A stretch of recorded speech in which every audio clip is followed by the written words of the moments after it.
All right, let's dive into something I know a lot of parents stress about, especially parents of autistic kids. Meltdowns. Yeah, we're going way deeper than just, like Yeah. what is a meltdown, right? And I've got an expert here with me to kind of give us those practical tools, Yeah, I'm excited. that toolkit that every parent needs to feel confident and a little less stressed when those tough moments happen. Yeah, that's really it. This guide we're looking at on autism meltdowns, it's not just about defining them, but like, how do we actually handle them in a way that really supports you as a parent or caregiver and your child as well? Okay, so first things first.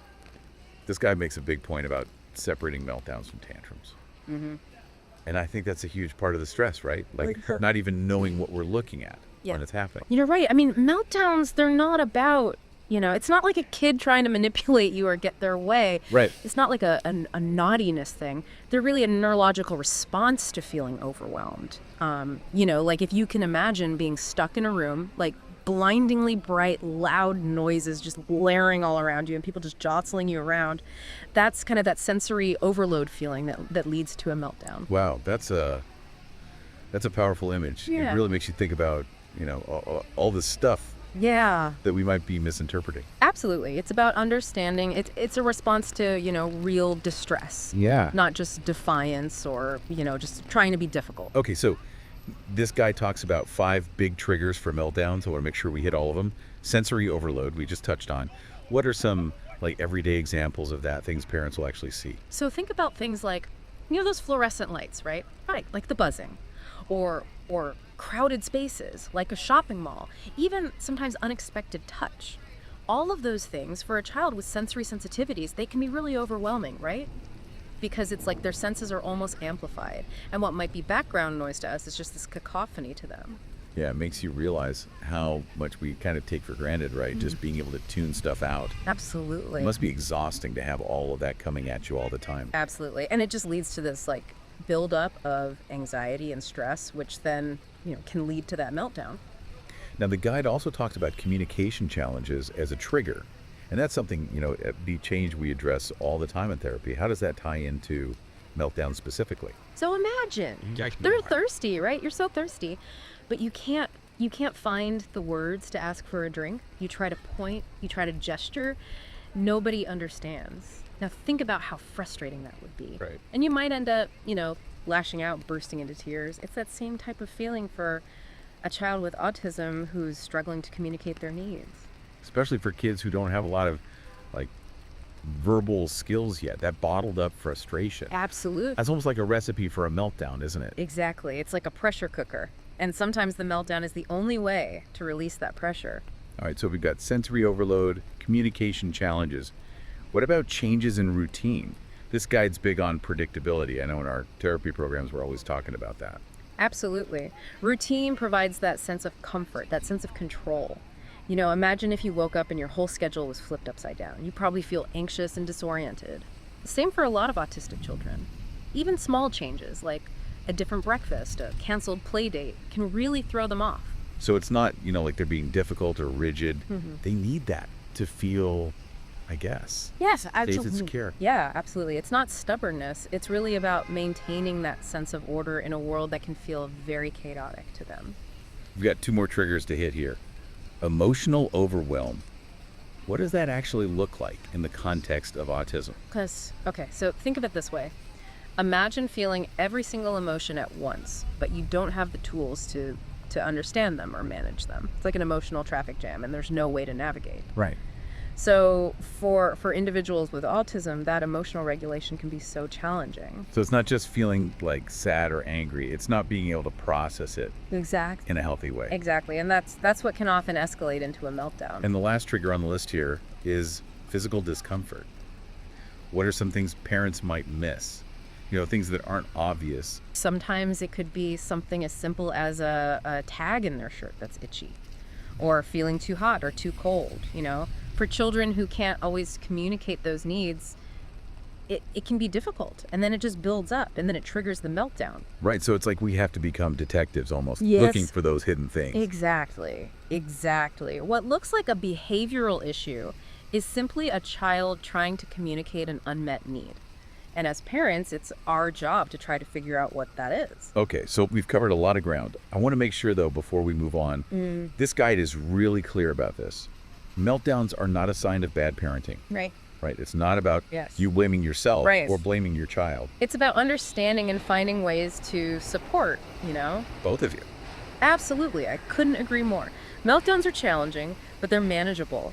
And just by understanding these triggers, we're already taking a step in the right direction. That's a great point to maybe pause for a sec. Yeah. I feel like we've really laid the groundwork here, understanding what meltdowns are and what might be causing them. Yeah, absolutely.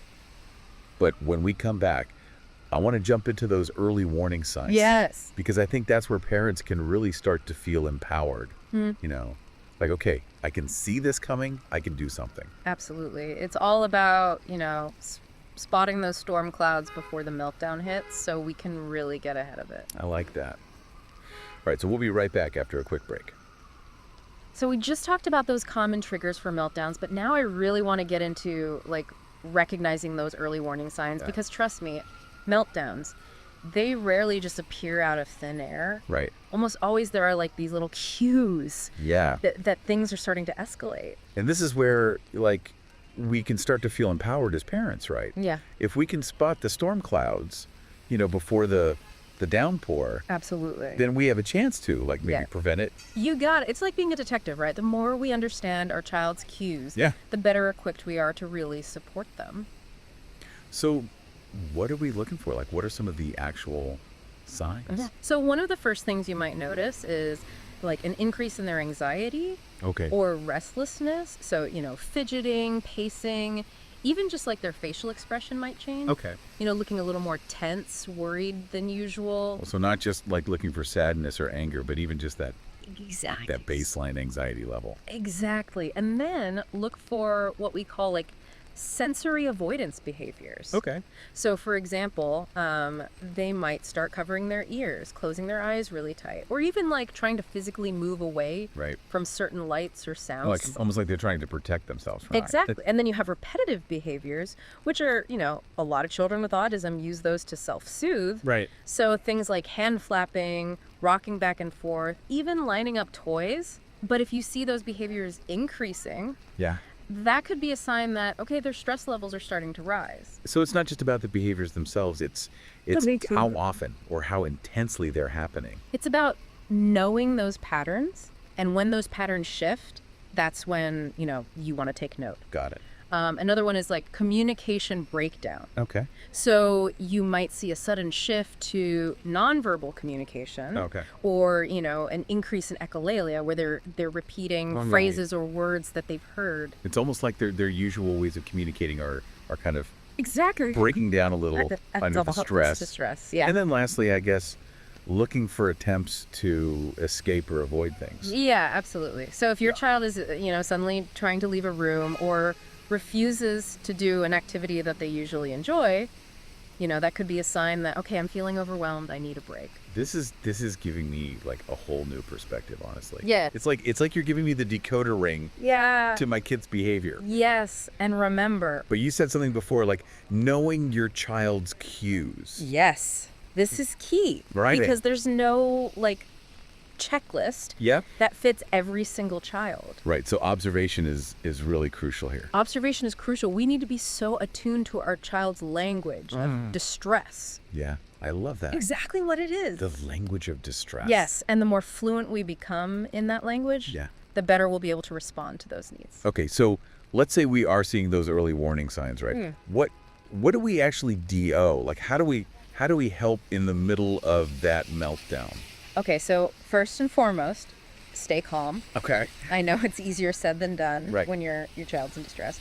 But remember, your calmness can actually be very comforting. So it's about almost regulating our own emotions first Exactly. so we don't make it worse. Yeah. If we react with panic and frustration, we can actually escalate the situation. Right. And I know this might sound counterintuitive, but sometimes just offering space Okay. can be really helpful. So not holding them or restraining them, but just Yeah, sometimes they need that physical space to regulate that sensory input Okay. and kind of process what they're experiencing. But Yep. again, it depends on the child. Right. Some children might seek comfort in physical touch, so it's really about knowing your child and what they need in that moment. Meeting them where they are. Exactly. What about like talking to them? Is there anything we should or shouldn't say? Yeah, keep your language simple and soothing. Short phrases like, it's okay, or I'm here for you. Yes. Those can be a lot more effective than Yeah. long explanations Right. during a meltdown. So just communicating like safety and support without Exactly. overwhelming them with words. Exactly. And I think most importantly, remember that punishment is never the answer. Yes, this is so important. Yeah. A meltdown is not a disciplinary issue, it's a communication Right. of distress. It's like punishing someone for having a seizure. Exactly. It doesn't make any sense. It's about shifting our mindset from punishment to support, right? So instead of, what did you do wrong? It's, what do you need? I love that. Right. Okay, so this is all super helpful for like in the moment, Yeah, but it's making me realize it's not just about reacting. right. It's about like preventing those meltdowns in the first place, Absolutely. if we can. And that's what we're going to dive into next. Okay, perfect. Long-term strategies for supporting your child and hopefully, reducing the frequency and intensity of these meltdowns. All right, so we're back. We've covered so much, right? Like what actually causes meltdowns, how to see those little signs that one's coming, and even how to handle those moments when things are really tough. But now I want to talk about like the long game. Those things we can do every day to help prevent those meltdowns. Exactly. Like, we can't eliminate meltdowns completely, but we can create an environment that's really supportive. Yeah. And hopefully reduces how often they happen and how intense they are. Yeah. And I think one of the biggest tools we have is structure and routine. I know this is like Be Change 101. Absolutely. Right. Like this guide is big on this too. Predictability is so important. It's key for so many autistic children. Think about it.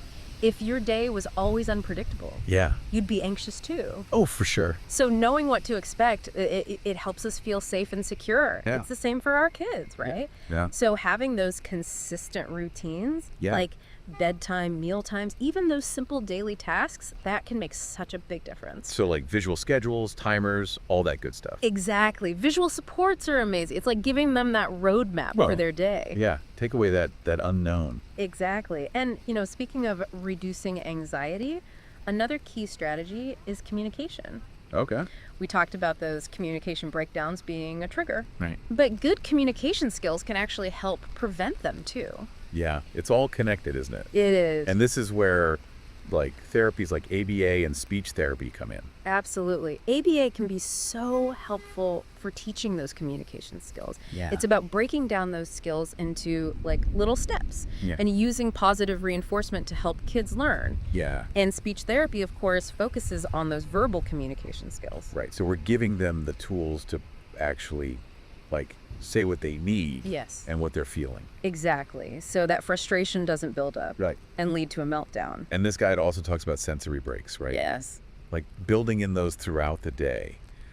I love the idea of a safe space. I love that idea too. Ah, It's like their little haven. yeah, to decompress when things just like Yeah. too much. Exactly. It could be like a quiet corner of their room, Yeah. a little tent, or even just like a comfy beanbag chair Yeah. with some calming sensory tools like a weighted blanket, Right. Those are great. noise canceling headphones, or maybe some fidget toys. So it's about giving them like the control, right, Yes. over those sensations Yeah. rather than Exactly. letting it all build up. Exactly. And this guide also touches on teaching emotional regulation skills. Right. And we do a lot of that in our therapy sessions too. Yes, absolutely. Because if emotional overwhelm is a trigger, Yeah.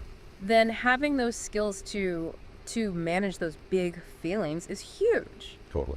So think about things like deep breathing exercises, Okay. counting techniques, or even mindfulness practices, but made for kids. Right. So we can teach them to recognize their emotions and develop healthy coping mechanisms. It's a toolkit for like navigating those emotional ups and downs, which let's face it, Absolutely. we all need that. We all do, yeah. And speaking of toolkits, there's no shame in seeking professional support. Yes. Like, let's be real. We don't have to do this alone. Absolutely not. There are amazing professionals out there. ABA therapists, occupational therapists, speech therapists. They can provide really specific strategies and support for you and your child. It's like building a team, right? Exactly. To really understand our kids better and give them what they need. Absolutely. And, And honestly, make life a little more peaceful for everyone. yes. I mean, meltdowns are tough, but they're not impossible to handle. Right. And with the right support, we can really help our kids thrive. I'm so glad we did this deep dive. Me too. I feel like I learned so much, and I really hope our listeners are feeling that way too. Me too. So, as you're thinking about everything we talked about today, what's the one thing you're going to try? What's going to work for your kid and your family? We'd love to hear from you. And if you're looking for that extra support, that's what we're here for at the Be Change Center for Autism. Thanks for joining us.